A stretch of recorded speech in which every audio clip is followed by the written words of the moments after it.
Sahanavavatu Sahanau Bhunaktu Sahaviryam Karavavahai Tejasvinavaditamastu ma vidvishavahai. Om Shanti Shanti Shanti.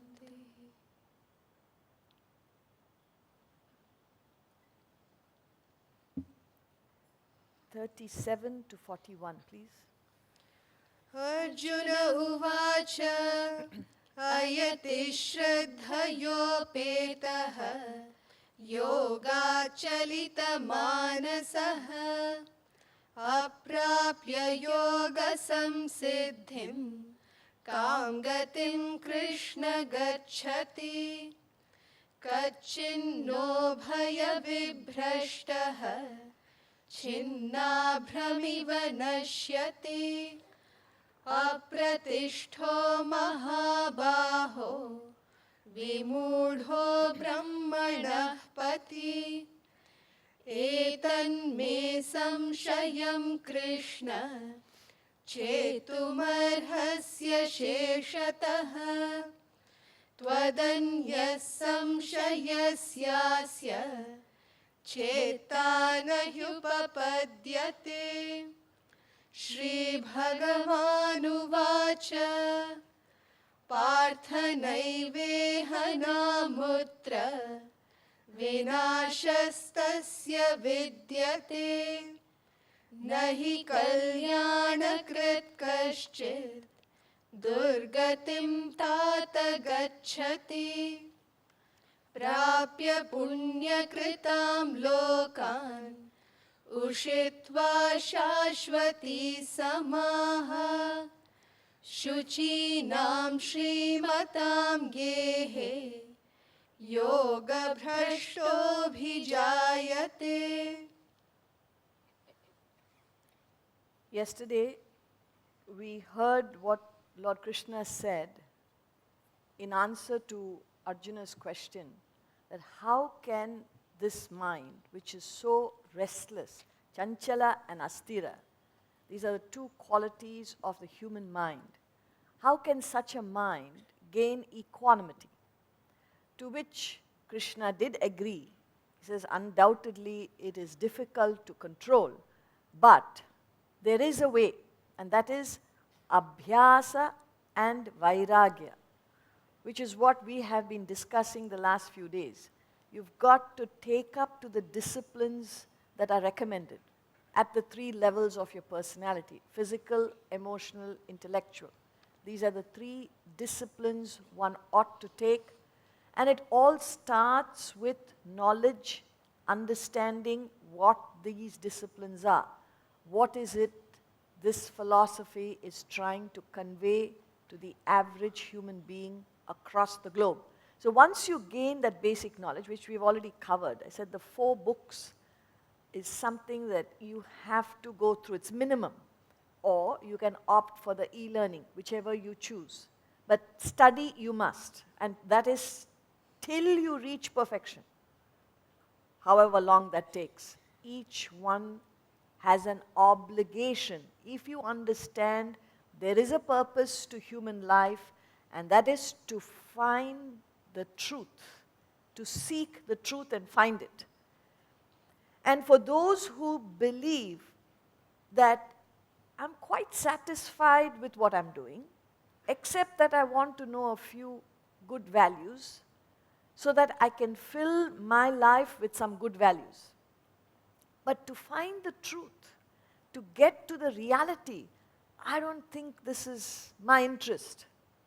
For all those people who have this understanding, a small example could help you at least project what these masters are trying to tell us. It's a very simple thing. I know we've repeated this many times in the same classroom. So I would request those who have heard this example not to participate, because give others a chance, so that you understand the meaning and purpose of this message. of the Bhagavad Gita, to find the self. In fact, we have no choice. That's what they're saying. Just as every river will flow and flow and flow and not stop flowing until what? It reaches the ocean. It has no choice because that is its destination. Now, a river can take a right royal path to its destination or take a long and winding path, but it has to reach the ocean.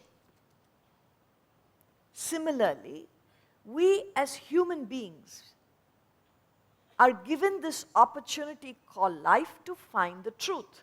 But if you choose not to do that and continue in this world, yes, you may, but you will go on and on and on restlessly. When we say restlessly, what are we trying to achieve? Okay, you want to be the richest man in the world. Find out if that person is happy, has got contentment, peace, joy. The most powerful person, the most knowledgeable person. You may say, I'm not interested in materiality and sensuality. That's not what I'm interested in. But knowledge. Knowledge we should get. I think it was Sir Isaac Newton who was being felicitated for all that he contributed, the great scientist. And his words are amazing. A man of such wisdom and so much contribution that he made to the world. He says, I'll read it out for you, I do not know what I may appear to the world, but to myself I seem to have been only like a boy, playing on the seashore and diverting myself in now and then, finding a smoother pebble or a prettier shell than ordinary, whilst the great ocean of truth lay all undiscovered before me. Now, when are we going to reach the state of Sir Isaac Newton? When are we going to have this vision? Now, all that he's saying is you can go on gathering knowledge. Even the wisest person in the world is not satisfied. So you may wonder why. Why does that happen? The richest man, the most powerful person, the most knowledgeable person, the most beautiful person. Nobody is satisfied. Why is that? This simple example should help us. And I'm addressing it to those who have not heard this example. Imagine a coiled spring. Can you imagine a coiled spring? It's not here, but you've got to imagine. I have a coiled spring here, 4 feet high. Are you with me? It's a simple thing. Okay. If I compress it to 1 foot, what do you think is happening to my palm? Anybody? There's a pressure. Urging my palm which way? Only one way. Please note. There is tremendous pressure on my palm, urging it upward. So I release it to 2 feet. What happens then? The pressure has reduced. There's less pressure. Release it to 3 feet, still less pressure. Now I release it to 4 feet. What happens then? There is no pressure. It's a simple example. I told you it's a simple example. So coil, spring, 4 feet high, compress it to 1 foot. Tremendous pressure, urging my palm only one way, upward. No other way. So if I release it in the upward direction alone, the pressure will ease.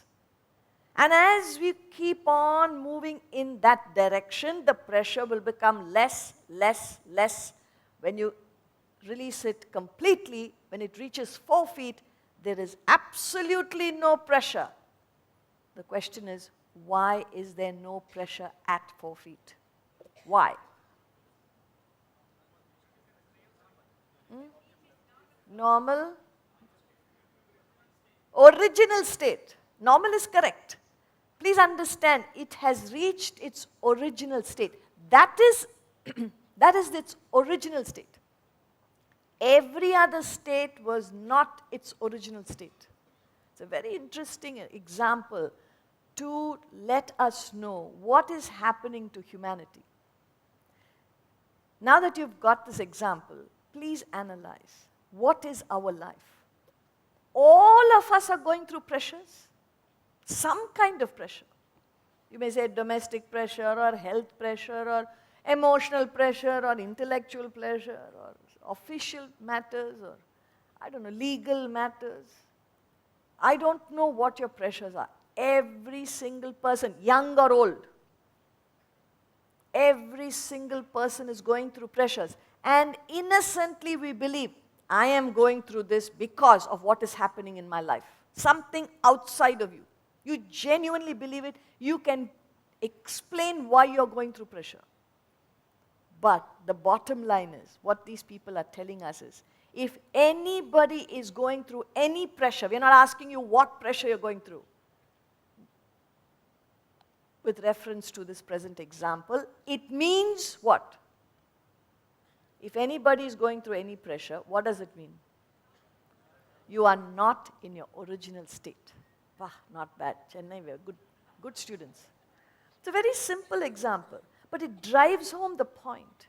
So anybody going through any pressure, there is only one reason. You are not in your original state. And what are these masters saying? Get back to your original state. At least set the direction right. So the moment you set the direction right, your pressures will ease. You will become more and more peaceful. It's for your own sake.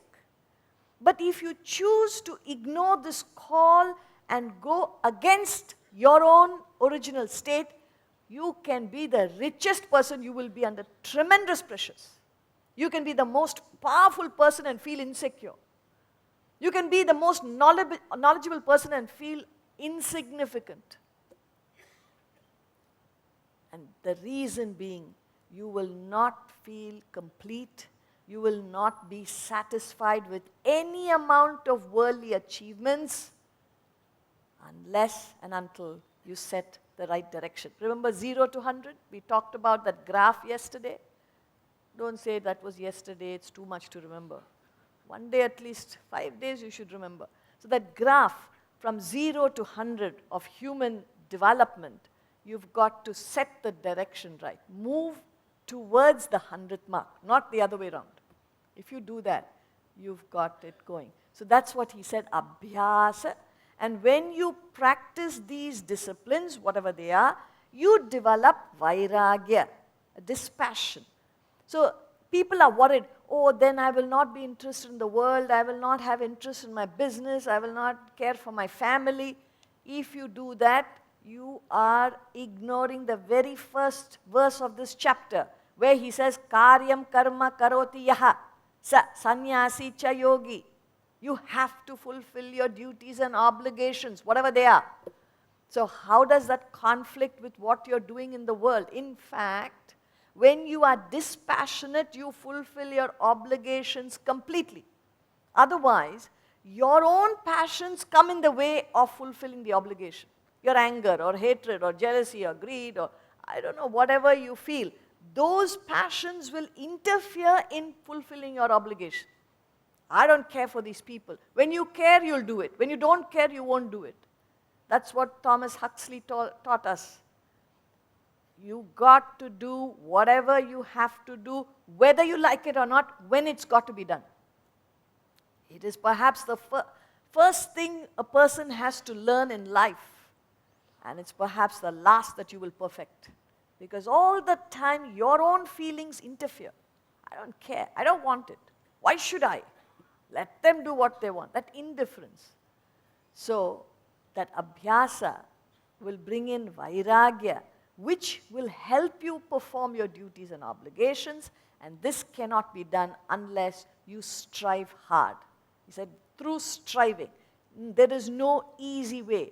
So people say, please bless me, then all that will happen. No amount of blessing, and there is no such thing as blessing. You get what you deserve. If you have worked hard, you will get it. If you have not worked hard, you can keep going to a temple or church or mosque, nothing will happen. This is the truth.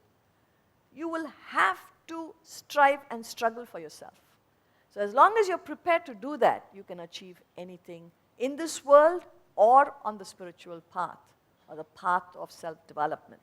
So that's where we ended yesterday, and we continue with verse 37, Arjuna's question. Arjuna uvacha ayati shraddhayopetaha yoga manasaha aprapya yoga samsiddhim kam gatim Krishna gacchati. Arjuna uvacha ayati shraddhayopetaha yoga manasaha aprapya yoga samsiddhim kam gatim Krishna gacchati. Arjuna said, the uncontrolled who possesses Shraddha, faith, whose mind wanders away from yoga, failing to attain perfection in yoga, what end, O Krishna, does he meet? So here, he's asking if a seeker is putting in effort. You know, he's striving. And he's got Shraddha. I'll presently explain what Shraddha is. He is very sincere in his application. He's doing all that. But he fails to attain perfection. He's on that path, 0 to 100. He's going. But he doesn't hit 100. Then what end does he meet? Because he's neither in the world. Now he's understood this world and all the achievements in the world. He's not going to be taking with him. So let me strive for something that will stay with me, the knowledge, the understanding, the evolution. All that he's prepared to do. But he's not yet got there. So would he not be lost? He's neither in the world, enjoying this world, nor has he reached a higher state. Isn't that something that is not desirable? This is Arjuna's question. Arjuna, you must understand, he's a man of action. He wants to have results. Typical of a result-oriented person. So, he says, the uncontrolled who possesses Shraddha. What is Shraddha? Shraddha is translated as faith. Now, faith is a very, simple explanation for Shraddha. Shraddha is far more than what faith is. Even faith is a lot to understand. See, unless you have faith, you trust this path, why would you take it up? So, people come to this knowledge because they have some faith. Otherwise, you can't come here. Joel Goldsmith, a Christian mystic, he defines faith as a belief in a thing I do not know. Faith is a belief in a thing I do not know until I come to know what I believe in. So before you come here, you don't know what is this Bhagavad Gita lectures or what are they teaching. Must be something good. So you come. And then after coming, listening, if it makes sense to you, it's reasonable, it's logical, or whatever you're looking for, you find out that is the way it is. Then you come to know what you believe in. So you don't go by, it's not blind faith. It is not superstitious. But you start with faith, end with understanding. That is faith, according to Joel Goldsmith. But Rabindranath Tagore, he says, faith is the bird that feels the light and sings while the dawn is still dark. Faith is the bird that feels the light. You know, early morning, you may be asleep or just coming out of sleep. It's quite dark and you're not sure, is it night or is it daytime? Is it going to be, day?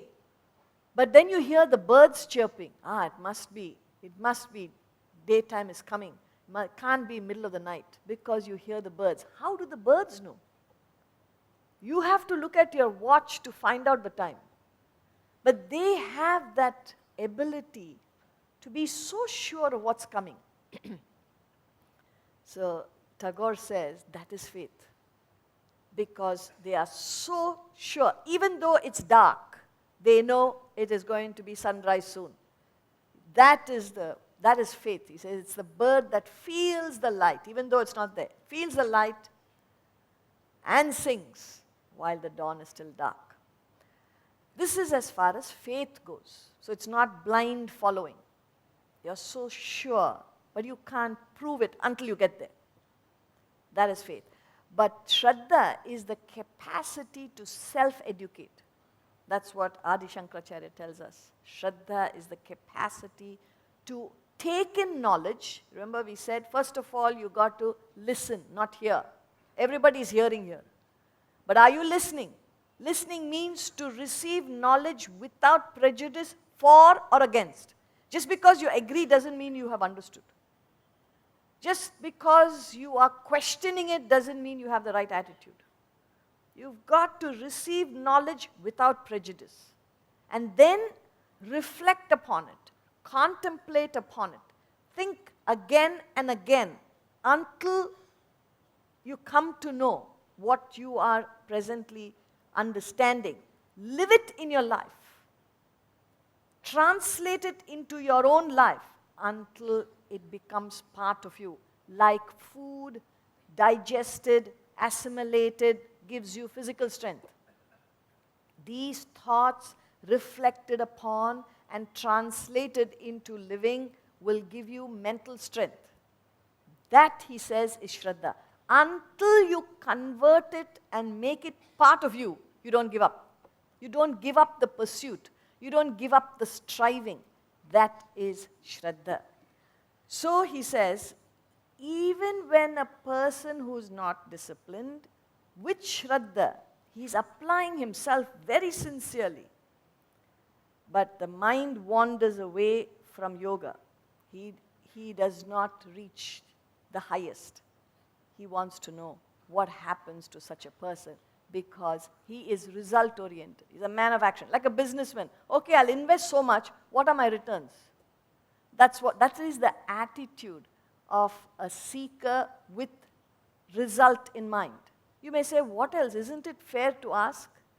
See, when you find the right thing to do, suppose you go to a doctor and he says, look, for your own health, you must follow these disciplines. If you don't, you will land up in all sorts of problems. Now, one attitude is, this is the right way to live life. The other is, what are the benefits if I do this? So you want to enjoy some benefits, otherwise you don't want to do it, even if it's the right thing.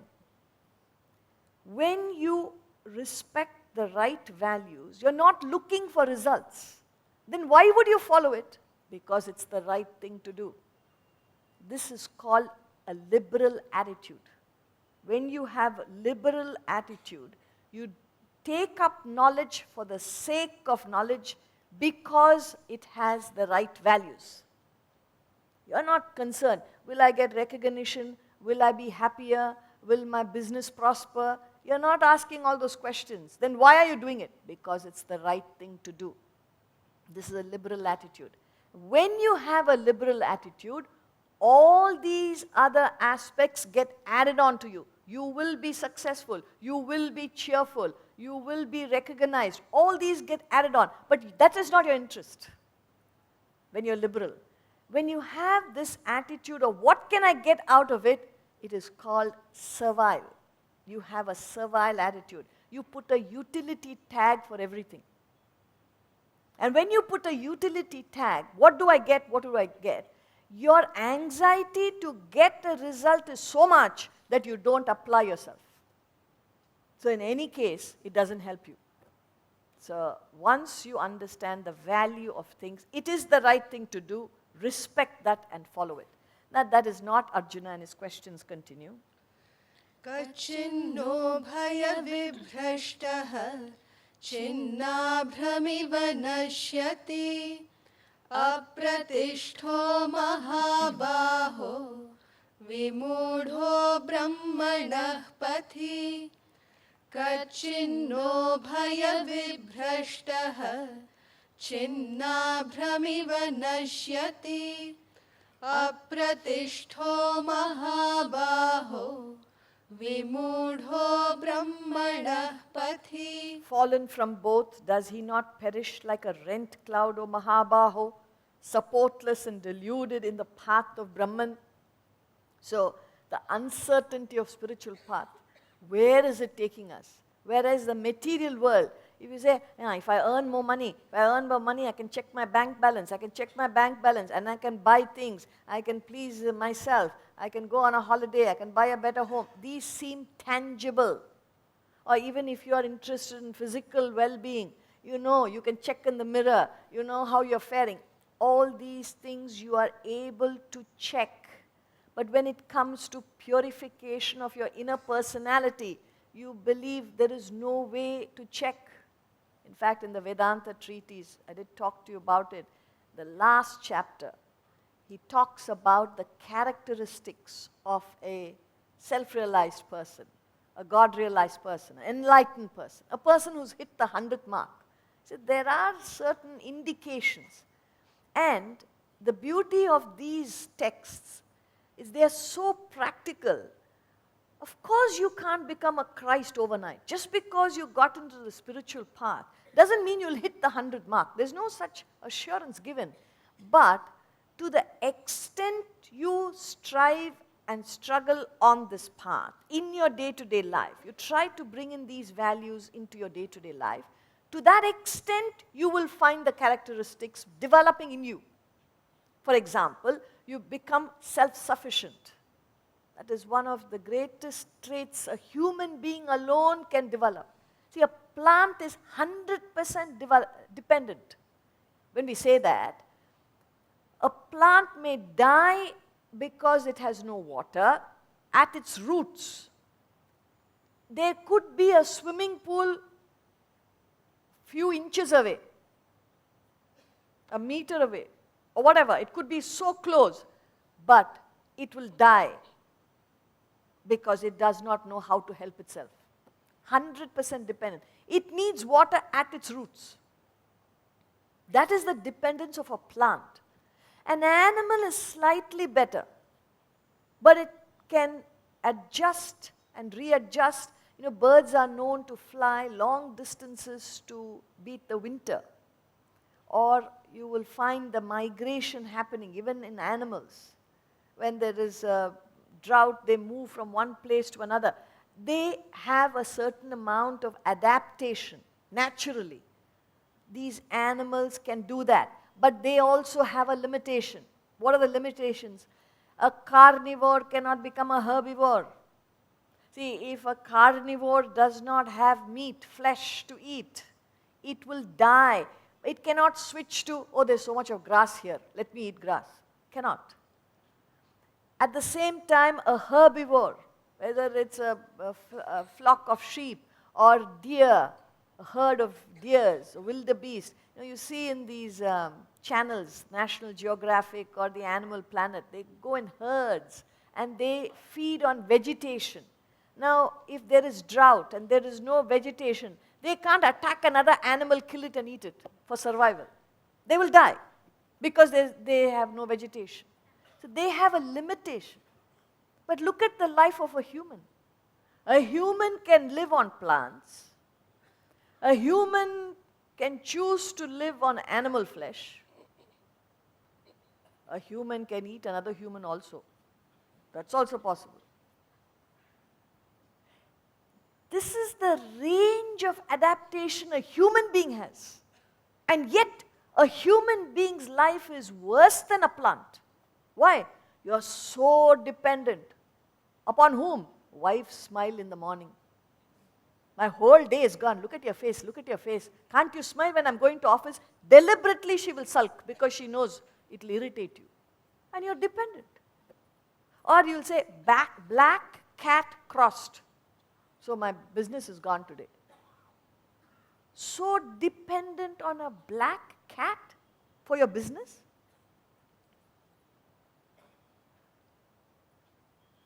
A fellow wearing a suit goes to the pavement and sees an illiterate man sitting there with a cage. And in the cage there's a bird. And he's got some cards. The fellow goes and sits there, the man. Educated person. This fellow's an illiterate. And then he gives him some, I don't know, whatever they give. And the fellow releases the bird, it comes out of the cage, picks up a card, turns it. Then this man picks it up and reads it. You know what he's telling him? His future. He's being paid to explain to that man his future. You can't trust a human brain. You are trusting a bird brain? But this is the way people are. They're not able to think. So dependent a human being is capable of complete independence. Like Christ saying, Father, forgive them, they know not what they do. What is that level of self-sufficient? And I can go on about this trait, one trait. You will be self-sufficient. You will be dynamic, full of energy. Where is your energy? The energy you had as a teenager is not the energy you have now. Why? Why have you slowed down? Physically itself you can't move. Nobody is preventing you except your own tamas. Tamas is that quality where you're heedless, lazy, lethargic, indifferent, heedless. You've got to keep this body going till the last day of your life. Nobody is preventing you except yourself. Even what we can see, we don't do. How can we pick up these spiritual values? I think I mentioned when devotees went up to Swami Vivekananda for spiritual advice, he said, go play football, then you'll qualify. Now, when he says football, you don't have to take it literally. What he means is, you must be active. If you choose to be inactive, it's death. It's a living dead. Spirituality is when you're dynamic. Pick up yourself. Especially in India, every home, everybody's a king. If you same person goes abroad, you are a servant. You have to clean your own plates, you have to clean your own house. A girl may have come, be a Maharani here, may have 5 servants here. There she has to go and vacuum, and then she has to run to the school and drop the children and run back, and then all sorts of things. Not only that, if you land up in a cold place, then you will have to take off the snow and maintain your garden. 24 hours you have to work. Here, an ordinary fellow will have at least 1 servant, 2 servants, and that also commanding. Hey Rama, bring your food, bring this, bring. Constant commanding. Everyone is a king here. Even in a poor home, somebody below you will find to work for you. Because we don't want to work. I'm not saying don't have conveniences. You can have conveniences, but no dependence. Should never be dependent. You can have a car, learn to go by walking or go to a bus stop now and then. Give it a try. But you become so dependent, you don't want to be seen. What will people think? Let them think what they want. You know you have a car. But there's so much of complex that you slow down. I can go on and on and on. But just to be normal is so difficult. So all these qualities. And plus you'll be cheerful. Everybody in each home, is there cheer or is there tension in the morning till everybody goes? What is your atmosphere in the house? It should be infectious joy. That is normal living. If you can't smile, it's not worth living.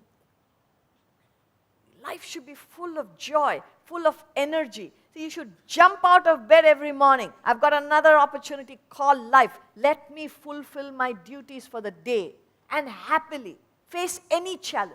Yes, challenges will come, but we are prepared to face it like a soldier, like a sportsman. All these qualities will get added on to you. But it takes time. It's not something that will happen overnight. But as you keep going on the right path, these qualities, characteristics you will develop. So he says, if I don't get there, won't I be like a rent cloud? You know, the small cloud separates from a mother cloud and slowly diminishes and vanishes. I'll be nowhere. I'll be supportless and confused on this path of Brahman. And he continues. एतन्मे संशयं कृष्ण चेतुमर्हस्य शेषतः त्वदन्यः संशयस्यास्य चेता न युपपद्यते एतन्मे संशयं कृष्ण छेतुमर्हस्य शेषतः त्वदन्यः संशयस्यास्य चेता न ह्युपपद्यते. This doubt of mine, O Krishna, you should dispel completely, for there is none other than you to dispel this doubt. So Arjuna completes the question, spread over 3 verses. He has the confidence that Krishna will clear his doubt. Now, this is important in any communication. Never shut a person off. If a person is not convinced, you should invite questions. So you will be able to face anybody's questions if you are representing the truth, if you are being factual. We remember we talked about opinions and facts. But if you try and push your opinions on others, you will be afraid of meeting questions because you don't have answers. It's only your opinion about things which may not be factual.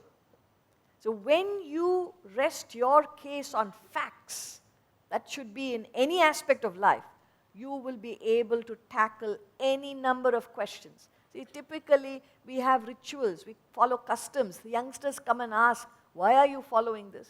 What is the meaning of that? Adalla, you should not ask. See, we have been following this tradition. Our parents did it, our grandparents did it, you must follow it. You keep doing. Then because out of sheer love and respect for you, they'll come and stand. Especially when the arati is going on, they'll come and stand. And then all that you do, they'll do. Just to please you, off they go. And you say, look at these children these days. How we used to be obedient. So disobedient. That's exactly what your parents said about you. Just that they are not here for us to check.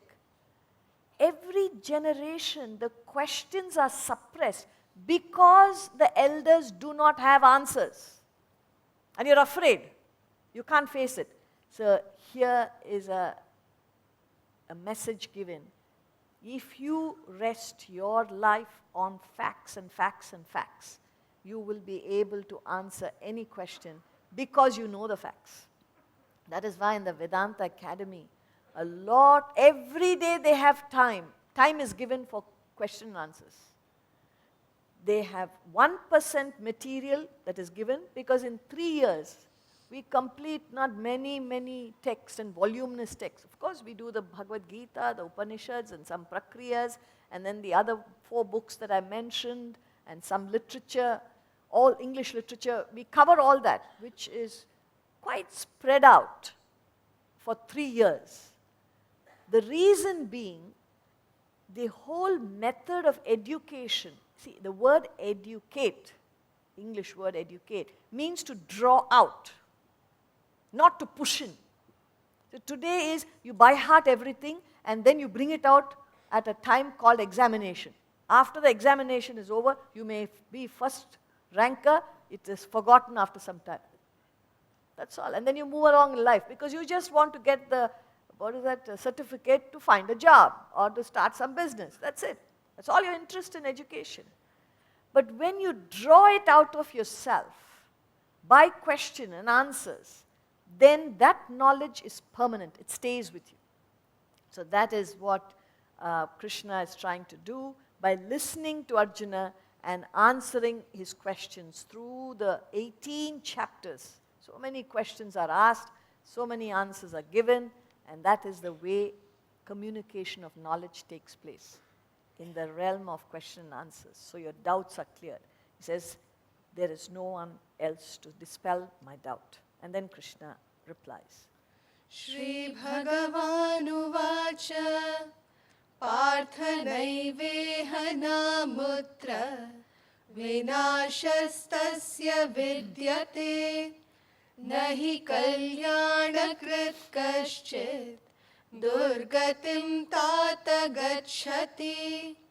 Shri Bhagavanuvacha Parthanaiveha namutra Vinashastasya vidyate Nahi kalyanakrit kaschit Durgatim tata gacchati. The blessed Lord said, O Partha, neither here nor even hereafter is there destruction for him.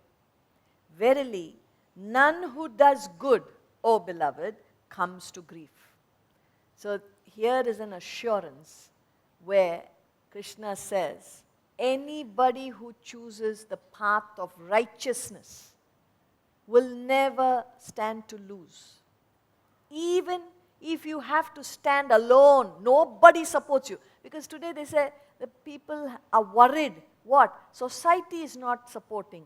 Family is not supporting. If just because they are in ignorance, why do you have to be in ignorance? But I will be alone. Yes, you are better off alone in truth than in darkness with others. What would you choose? It's up to you. So he says, anybody who follows the path of righteousness, follows the path of self-development, never stands to lose. For one, you will be self-sufficient, you will be dynamic, you will be cheerful, you will be selfless, you will be of service to society because you're not thinking about yourself, you're thinking about others. And who will not want a selfless person? You will be in great demand just because you're selfless. So you have all these qualities. How can you lose? In other words, some people say, I've been trying to do all good things, but it doesn't work in this world. This world, you have to be little bit selfish. Otherwise, you can't survive. Such a person has not understood what is righteousness.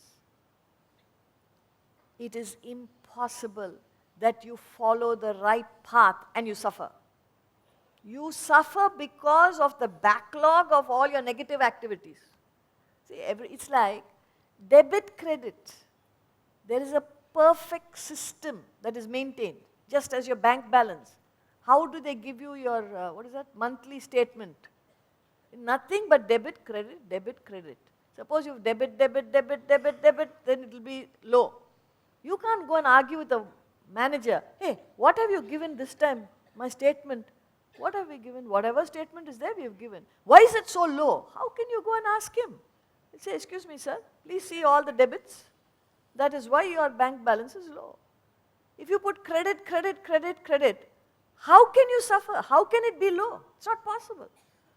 Similarly, every action, every thought, every feeling, you may say it is within you. Somewhere it is being recorded. That system is, even bank can go wrong, but this system, law of karma, will not go wrong.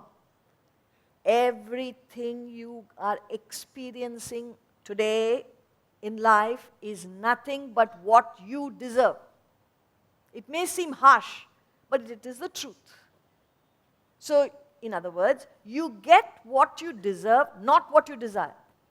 You may desire many things, but the question is, do you deserve it? Right or wrong, good or bad. So sometimes people say, but what has that little baby done? We do not know what was the past.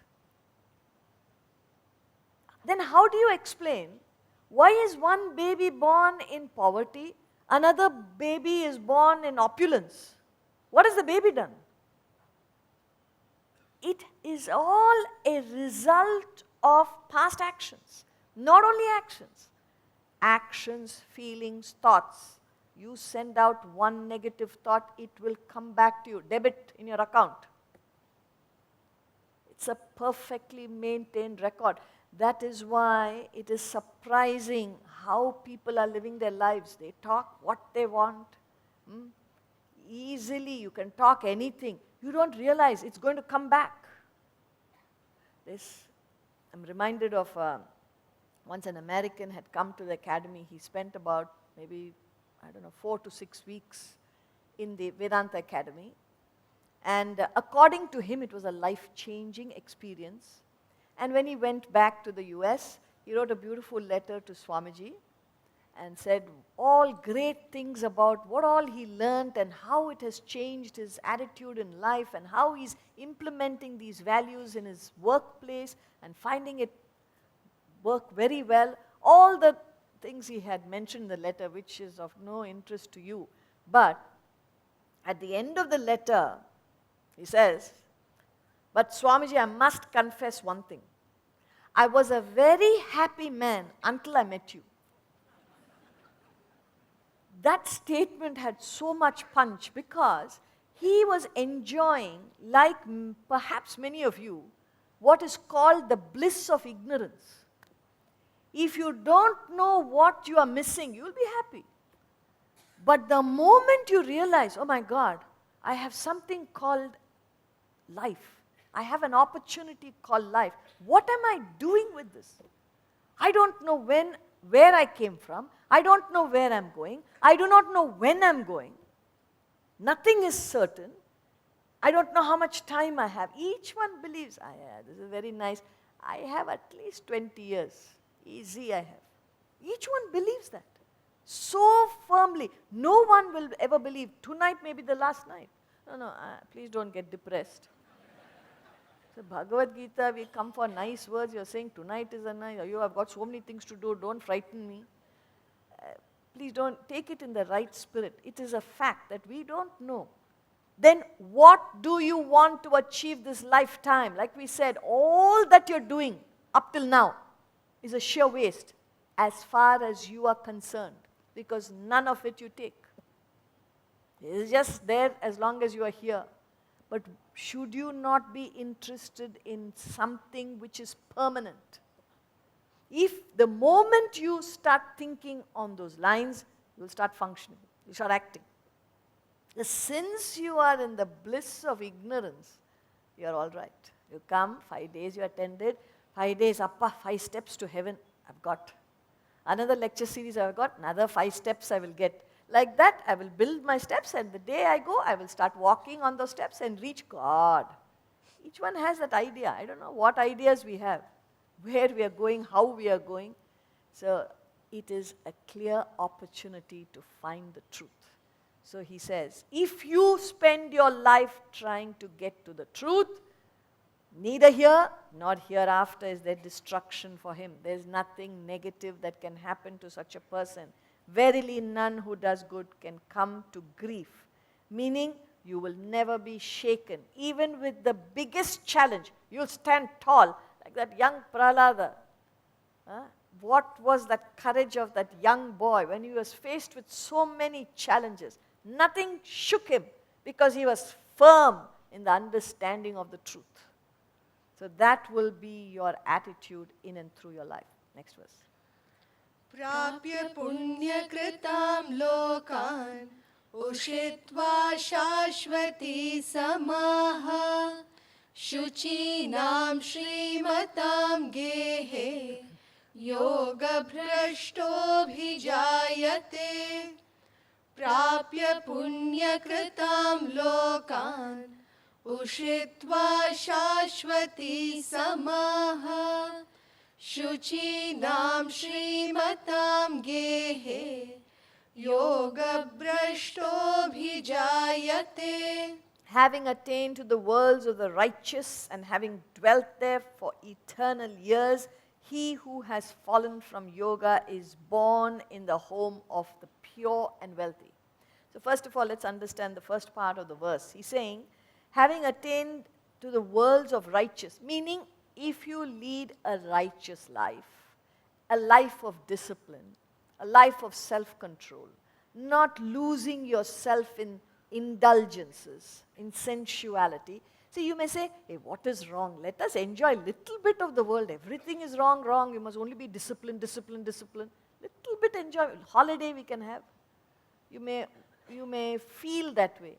See, the only way to enjoy life is to self-control. If you have led a disciplined life, even after a particular age, when the doctor says you got blood sugar and blood pressure and I do not know what all conditions of the blood you have, then this is restricted, that is restricted, you cannot have this, you cannot have that. Because of what? Indiscipline. No, family genes. There is no such thing as family genes.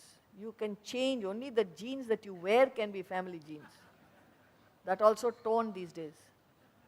Anyway, so each one, you are capable of taking care of your own health. Yes, you have a tendency, because of everybody doing the same thing, you also do the same thing. See, in a family where the habits are unhealthy, chances are the children also will be unhealthy. Meaning, they will be eating the wrong type of food, putting on weight, not exercising. All these things will happen. But it doesn't mean you have to continue. You can stop and say, no, this is not good for me. How do I change it? That is the capacity of every human being. So if you want to enjoy your life till the last day of your life, you have to keep your physical body fit just to enjoy. But what happens is, in youth we go all out. And then by the time you reach middle ages, it catches up. And when it catches up, you don't want to be disciplined. Oh, it's so difficult. It's painful to be disciplined then. So we say that's why we want to start at a young age. If they appreciate discipline, till the last day, you can enjoy everything. That is the way to really enjoy. But any form of indulgence, you're going to suffer at some point. So he says, if you have been leading this life, righteous life, disciplined in every way, you will enjoy life. Not only that, that's why he says, having dwelt there for eternal years. It's only a poetic way of saying forever. Forever you will be comfortable. Physically, materially, emotionally, intellectually, at all levels of your personality. You will be able to find peace and bliss. So and then you have been following this, but you have fallen from yoga. You have not reached perfection. Such people are born in a home of the pure and wealthy. So pure in the context, he means you will be born in an environment that is harmonious, pleasant, carefree, joyful, cheerful. People who are caring, who are selfless. That sort of an environment, and at the same time, materially well off. So you will find in the world, either they are materially well off and not peaceful. Even brothers fight. For what? Wealth. In one family, there could be friction. There could be problems. For what? It all boils down to wealth. Otherwise, where is the problem? Are we dividing it this way? Are we dividing it that way? What does the will say? What does it not say? If there is something to be cursed, if somebody were to curse, it is, may you become wealthy. You know, Swamiji says that if I were to curse you, he would say in the lecture, if I were to curse you, I would say, may you become a billionaire. And then next morning, Swamiji, please bless us, please curse us, please curse us. We don't want your blessings anymore, we want your curse. Why? We want to be billionaires. Still they don't get it. Because you will be miserable. You won't know how to handle your wealth, definitely. And you don't know how to distribute the wealth. And all the others are waiting when to get that chunk. So you are attracting vultures only. There's no peace. In a family where there are values and culture, there will be wealth and peace. So the only way you can be peaceful is when you have high values of life. Otherwise, you can either have peace or wealth, never both. But he says a person who has lived a life of discipline and not reached the highest will find an environment that is both cheerful, pleasant, joyful, and having material well-being. That is not easy because he deserves it after all that striving that he has gone through. Next verse. अथवा योगिनामेव कुले भवति धीमताम् एतद्धि दुर्लभतरं लोके जन्म यदीदृशम् अथवा योगिनामेव कुले भवति धीमताम् एतद्धि दुर्लभतरं लोके जन्म यदीदृशम्. or he is born into a family of wise yogis only. Verily, a birth such as this is very difficult to obtain in the world. So, in verse 41, he talks about two types of aspirants, two types of seekers. In the previous verse, he talked about those who perform actions with unselfish desires. But there is an element of I want to do good. That part is there. That ego is still there. But it's unselfish. So those who work for a common cause, for the welfare of a larger interest, and they don't reach the highest, they're all the time service-minded, all the time thinking of others. It could be family, it could be society, it could be community, like we said yesterday. If each one thought, let me make this city clean, if each one thought, it's a contribution. It could be a thankless work, but you have made a contribution to your city. Make sure you do everything, anything to make it more clean or beautiful. Whatever you can contribute. We don't know. But there could be something that you can do. You don't want to do that. Why? Are they going to pay me? Are they going to recognize? And by my doing it, will the whole city be clean? Immediately you will have some defense mechanism where you'll give up. Like even going on the street, driving around, there are traffic rules. Now there are cameras everywhere, I see. So people are disciplined. Otherwise, why wear the belt? There is a rule. You may or may not want to. But we have to obey the rules. There is a red light. You got to stop. Sometimes early morning, red light is there. The fellow will be honking. Hey, stupid fellow, why are you stopping? It's early morning, no police here. They don't want to obey the rules. And if you obey, you are ridiculed. Every day I hear, please switch off your mobiles, please switch off your mobile, please, 1 minute please, thank you very much, thank you very much. And within 2 minutes, there will be a mobile ringing. This much service you can do. Unselfish. See, you may not care, but the others will be disturbed. This is what we mean service. You don't have to run to some club to do service. Switch off your mobiles even without being told. You are doing karma. It's as simple as that. But no, even after being told, it will ring. Once I was talking like that, the telephone rang. Everybody was looking at that person. I felt so bad. I'm not trying to ridicule anybody.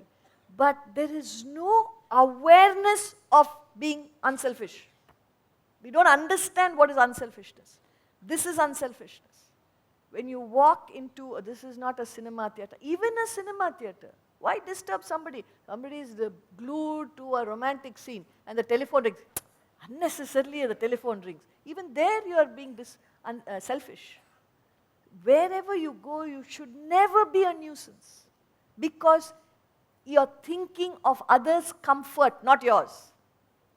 So that unselfishness can be practiced anywhere, everywhere. But it's so difficult. So in the 41st verse, he talks about the person who is unselfish all the time. Can you imagine that? All the time, throughout the day, throughout your life. Where is that? Such people will be reborn into a family of wealthy and peaceful family, which is itself rare. But this, in the 42nd verse, he talks about those who act without desires. Then how do they act? Karyam karma karoti yaha. A person who does what he ought to do, not looking for anything in return. Just do what you ought to do. No prefix, no suffix, no expectation.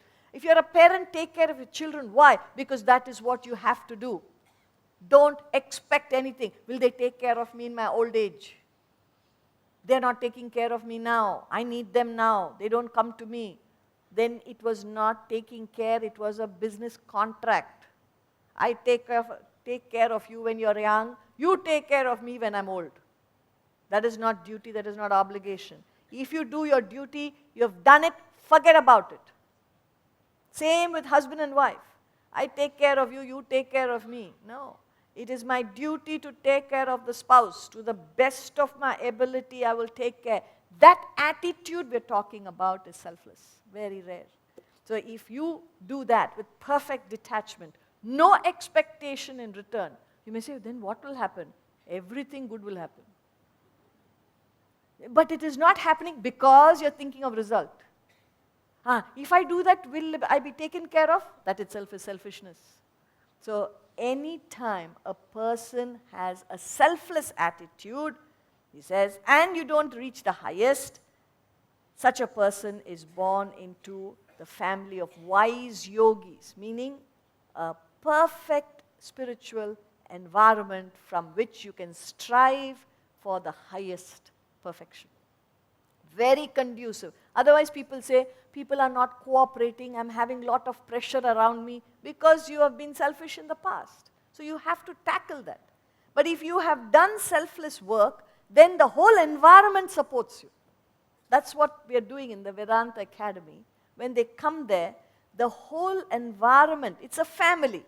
It's a larger spiritual family which supports this endeavor to reach the truth. So that is the environment you will find yourself if you've been selfless. He continues. Tatra tam buddhi samyogam labhate paurvadehikam yatate cha tato bhuyah samsiddhau kuru nandana. Tatra tam buddhi samyogam labhate paurvadehikam yatate cha tato bhuyah samsiddhau kuru nandana. There, united with the knowledge acquired in his former body, he strives more than before for perfection or Kurunandana. So you remember we said the first day, you're born into this world, what you take is one of two, knowledge or ignorance, whatever you choose. That is the only thing you will take with you, nothing else. Now you must ask yourself, what have I done to gain knowledge? Not of engineering or medicine or business. We're talking about knowledge of the truth. And you can choose whatever path you want. But are you on the path to the truth? This is the question you have to ask yourself. So there means having done the proper actions and reaching that point where you have not yet reached perfection, but united with the knowledge acquired in the former body, meaning you have been constantly striving to attain knowledge of the truth and living that life. It's not being a scholar. You may say, I have read the Bhagavad Gita, I have read the Upanishads, I have read the Bible and Quran, you've read everything. It's all information. There is no transformation unless you apply the principles in your own life. Otherwise, knowledge remains knowledge. You will not be wiser. The knowledge and wisdom, I think we already explained. Jnana, Vijnana.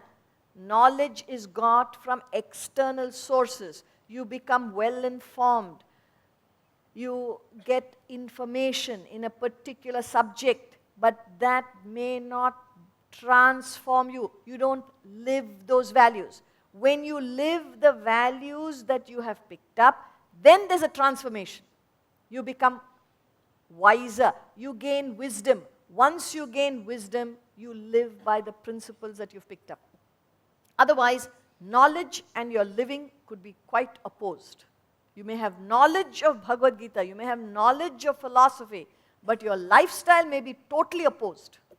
Why? Because it is not transformed, it is not translated into your own life.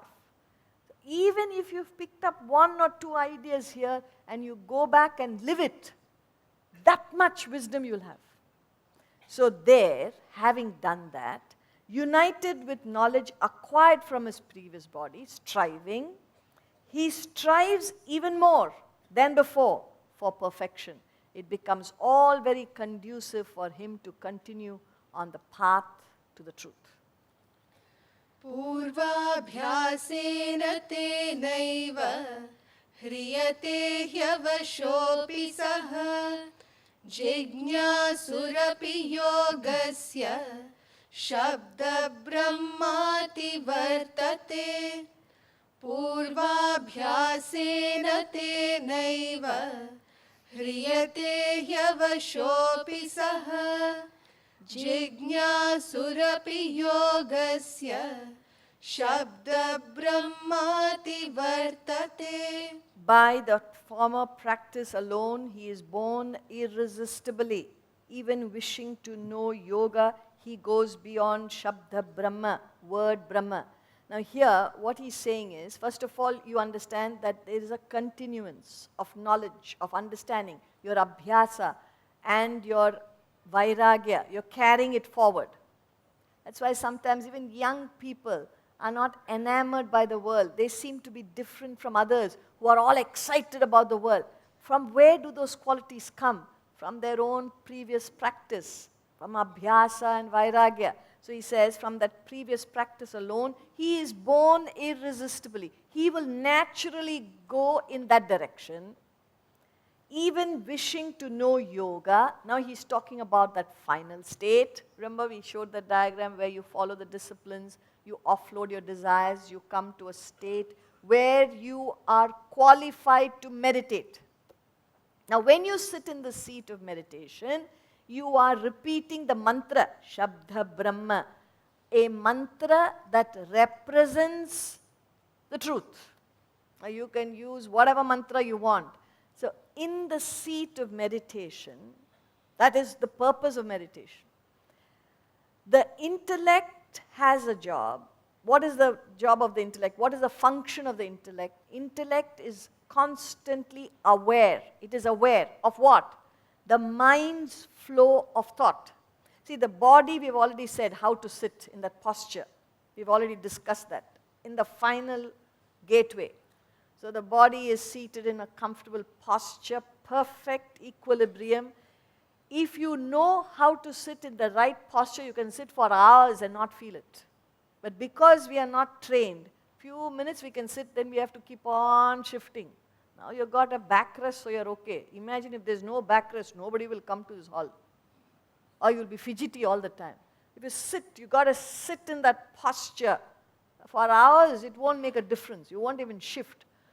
So that is the physical aspect. But mentally also, that's what we were discussing. What is going on inwardly?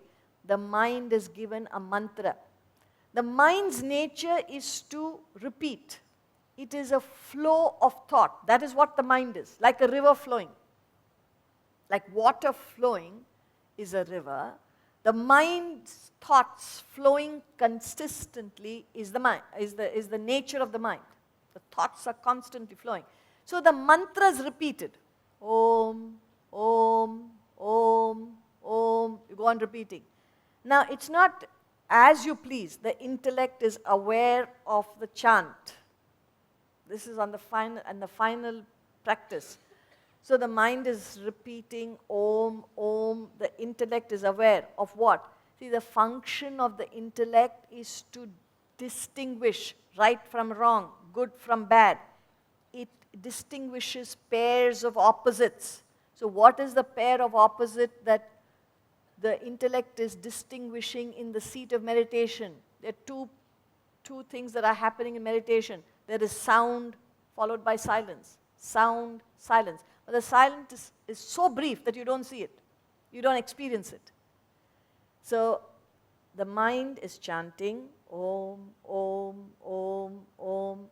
Intellect is awareing of sound, silence, sound, silence, sound, silence. There is no second thought. This is what is going on in meditation. And then in the peak of meditation, the chant, the mantra is stopped. When the mantra stops, the assumption is the thought flow is stopped, meaning the mind is extinct. If there is no thought flow, there cannot be a mind. The mind is dissolved. And when the mind is dissolved, the intellect has no pairs of opposites. There is no sound, silence, sound, silence. There is no pair of opposites to distinguish from. So the intellect is extinct. And what remains then is the merging of the river with the ocean. You go beyond Shabda, you go beyond the word, Brahma, you merge with Brahman. Thereafter there is no river. It becomes the ocean. That is that final state of self-realization. Up until that state, you have to keep on practicing abhyasa, vairagya, and strive and strive and strive. You will reach that state where you qualify to meditate automatically. He says irresistibly, you will move in that state, to that state. And once you qualify, you pass through that final gateway and realize the self. Continues. प्रयत्नाद्यतमानस्तु योगी संशुद्ध किल्बिषः अनेकजन्म संसिद्धः ततो याति परां गतिम् प्रयत्नाद्यतमानस्तु योगी संशुद्ध किल्बिषः अनेकजन्म संसिद्धः ततो याति परां गतिम्. But the yogi, striving with assiduity, completely purified of sins, perfected through many births, then reaches the supreme goal. So he's just continuing what he said in the previous verse. It's not, remember one thing, it's not something that you can achieve. There are crash courses on meditation. Come for 10 days and you'll learn how to meditate. Now, we are not here to comment on what is going on in the world. We are only interpreting what the Bhagavad Gita has to say. Now, you want to accept it, accept, or you continue what you want to continue.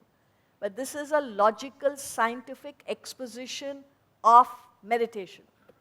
So he says, this state, you can't achieve it overnight. It takes many janmas to get there. So first of all, find out if you're physically disciplined, if you're mentally disciplined, intellectually disciplined. Unless you have these three, you don't even qualify to get onto the path. Forget the goal. But if you have done it consistently, you will reach the supreme goal. That is assured. But remember, you have to put in the effort.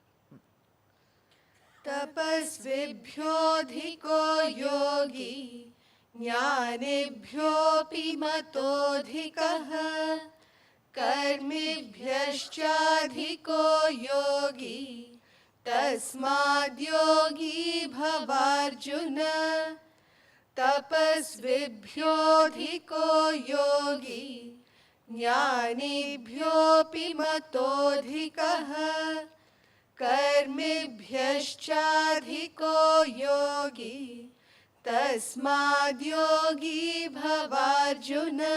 The yogi is deemed superior to the ascetic, superior to even the wise, superior to performers of action.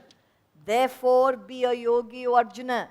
So, in the last two verses, in the concluding verses, the advice is always be a yogi. Yogi in the context is one who is putting in effort to get on to the path, the truth. That's all. So he says, this person who strives to reach the self is superior to even karmi. Karmi is one who enjoys doing service and sacrifice. He enjoys it. He gets a pleasure. I love to do service. I love to do charity. I love to do this. You're doing it because you like it. The day you don't like it, you'll stop. So far superior to that person is the yogi who does it whether he likes it or not. He continues on the path. He says he is even superior to tapasvi. Tapasvi is one who practices vows, worships. He does all the rituals. It is very pleasing to his emotions. I love to go to Badrinath and Kedarnath. Every year I must go, then only I'm satisfied. So you're doing it for emotional satisfaction. No doubt it gives you satisfaction, but you're doing it because it satisfies you. But that is no good. Whether it satisfies you or not, better get on to the path because it's the right thing for you. So a yogi is determined whether he likes it or not, whether it's pleasing or not. So he's superior to tapasvi and superior to jnani. A jnani who is one who, in the context, revels in the thoughts of the scripture. See, in the Isavasya Upanishad, he says, those who are attached to avidya, who worship avidya. Avidya means anything opposed to wisdom. meaning the worldly attachments and enchantments and pleasures and indulgences and all that the world offers. He says those who are attached to avidya are plunged in blinding darkness because you have no idea what the truth is. Then he makes a statement, but those who revel in vidya, if you revel in vidya, you enter greater darkness, as it were. Why? Because once you reach that state of understanding, you say, what greater thing is there? And you revel in the thoughts of the highest, but you don't reach the highest. That is why nobody can convince you, because you've reached that state. Many people on the spiritual path get stuck. What? In the beauty of the Shastras, in the grandeur of the literature, and then they don't go beyond it. So he says a yogi never forgets his goal. Therefore, he is deemed superior. योगिनामपि सर्वेषां मद्गतेनान्तरात्मना श्रद्धावान् भजते यो मां समे युक्ततमो मतः योगिनामपि सर्वेषां मद्गतेनान्तरात्मना श्रद्धावान् भजते यो मां समे युक्ततमो मतः.